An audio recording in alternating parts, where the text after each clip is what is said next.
Gulf Island. Merci, Monsieur le Président. Pour commencer, je veux remercier mon collègue de Thunder Bay Supérieur Nord qui a appuyé ces motions. Comme la Chambre le sait, cette mesure législative a été présentée après que le projet de loi C-30 a été retiré, ce projet de loi qui visait à protéger les enfants contre les prédateurs sur Internet. Je comprends l'urgence d'adopter ce projet de loi. Le projet de loi C-55 est une réaction directe à une décision de la Cour suprême du Canada dans l'affaire R contre T, et dans laquelle la Cour a statué que les dispositions relatives à l'écoute électronique ne correspondaient pas aux droits protégés par la Charte, et on a donné 12 mois à la Chambre pour corriger ces dispositions pour qu'elles s'alignent sur la Charte. Le délai a été entamé le 13 avril de l'an dernier. Au moment où la Cour a rendu sa décision, nous avons peu de temps pour corriger cette erreur. Je voudrais commencer ma discussion des amendements que je propose en soulignant que j'appuie le projet de loi C-55. D'une façon générale, c'est un projet de loi bien rédigé qui permet de garantir que ce pouvoir extraordinaire de l'État d'obtenir une écoute électronique d'urgence sans mandat, parce que c'est de cela qu'il s'agit, c'est une évasion de la vie privée des citoyens, est une contrepartie dans les circonstances, trouve sa contrepartie dans des circonstances extraordinaires. D'après la décision de la Cour suprême, il faut qu'il y ait un mécanisme de surveillance suffisant. Mes amendements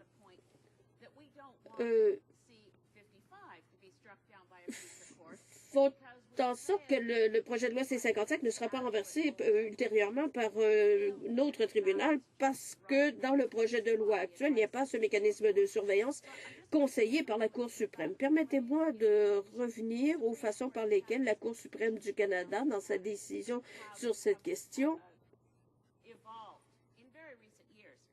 a connu une évolution au cours des dernières années. Il n'y a pas si longtemps, Monsieur le Président, le précédent pour la Cour suprême du Canada qui régissait dans ce domaine était une décision de 1990, R contre Edward, dans laquelle le juge Laforêt avait statué qu'en général, la surveillance électronique à l'insu d'une personne par une agence de l'État constitue un mécanisme de saisie-perquisition indu. Il fallait justifier l'application des articles 183 et 184 du Code criminel pour permettre à l'État, sans mandat ou sans examen judiciaire quelconque, d'effectuer l'interception de communications privées.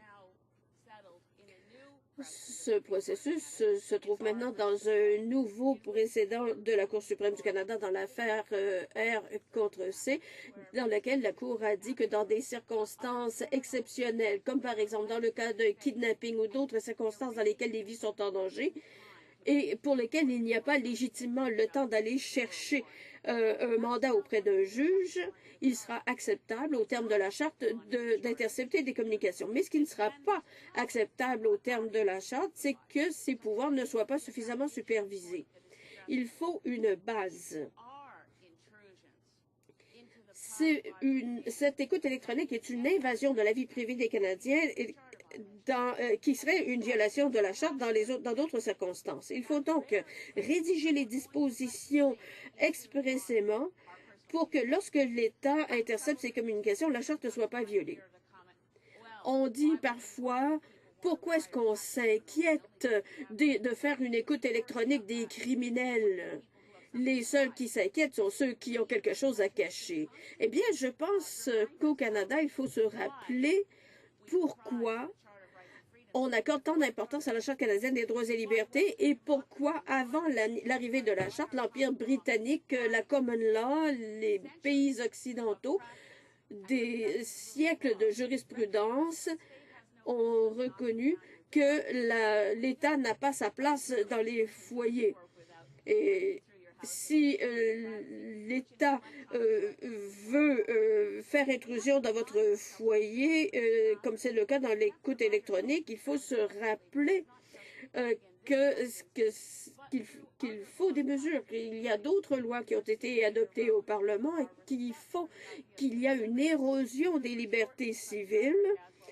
Quand on dit que seuls les criminels ont à s'inquiéter, on ne devrait pas s'inquiéter à ce point des criminels, on devrait se soucier davantage des victimes. Une victime d'une injustice de l'État dans le cas d'une violation des droits civils est tout aussi une victime qu'une personne attaquée dans la rue. Il faut faire attention aux libertés civiles. C'est pourquoi je présente ces amendements, Monsieur le Président. Dans R contre C, la Cour a dit que les lacunes du code criminel viennent de ce qu'il n'y a pas de mécanisme de surveillance. On n'a pas expliqué expressément à quoi devraient ressembler ces mesures de surveillance. Est-ce que les mesures prévues dans le projet de loi C-55 survivraient une contestation au terme de la charte? Eh bien, on pourra s'assurer de ne pas faire voir ce projet de loi renversé ultérieurement en présentant des mesures de surveillance. Par exemple, dans les amendements que je propose, je dis qu'il faut qu'il y ait un rapport du vérificateur général indiquant toutes les interceptions pour lesquelles il n'y a pas eu d'arrestation. Les policiers doivent consigner les motifs pour lesquels initialement ils ont demandé l'interception des communications. Il faut avoir autant d'informations que possible pour s'assurer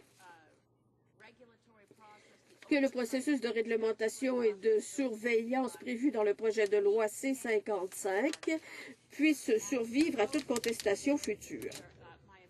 Mes amendements se basent sur les recommandations de 3 groupes qui ont témoigné devant le Comité de la justice, l'Association du barreau canadien, l'Association des libertés civiles de la Colombie-Britannique et l'Association des avocats de droit pénal. Ces 3 organisations ont recommandé, dans les termes que j'ai proposés, les amendements que je propose aujourd'hui qui visent à garantir que, par exemple, qu'on communique le nombre de personnes dont les communications ont été interceptées mais qui n'ont pas fait l'objet d'accusations et également que soient consignés les motifs de l'interception. Il faut s'assurer aussi que s'il y a ultérieurement des autorisations de ces interceptions au terme de 184.4 du Code criminel, les preuves obtenues par cette interception puissent être jugées inadmissibles.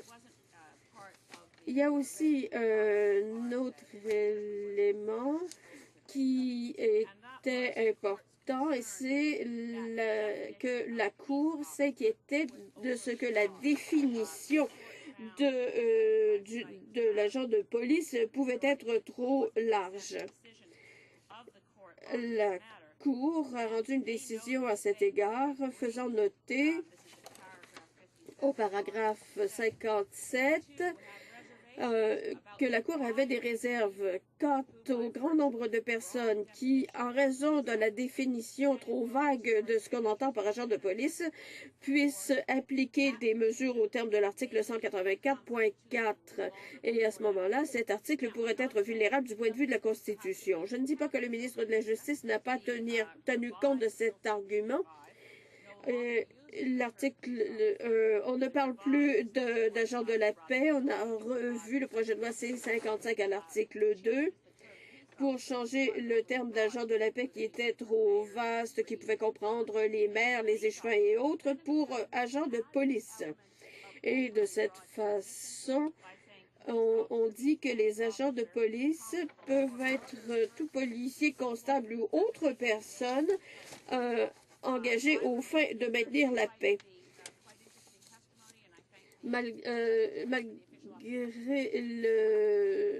ce qu'a dit le porte-parole de l'opposition officielle au ministre de la Justice. Je pense qu'il faudrait éviter de parler de toute autre personne dans la définition et c'est pourquoi mon amendement va éliminer cet élément pour préciser la loi et garantir que le projet de loi ne soit pas vulnérable aux contestations constitutionnelles. Mes amendements sont présentés dans l'intérêt de voir que le projet de loi C-55 puisse survivre à toute contestation au terme de la Charte et je les recommande à mes collègues.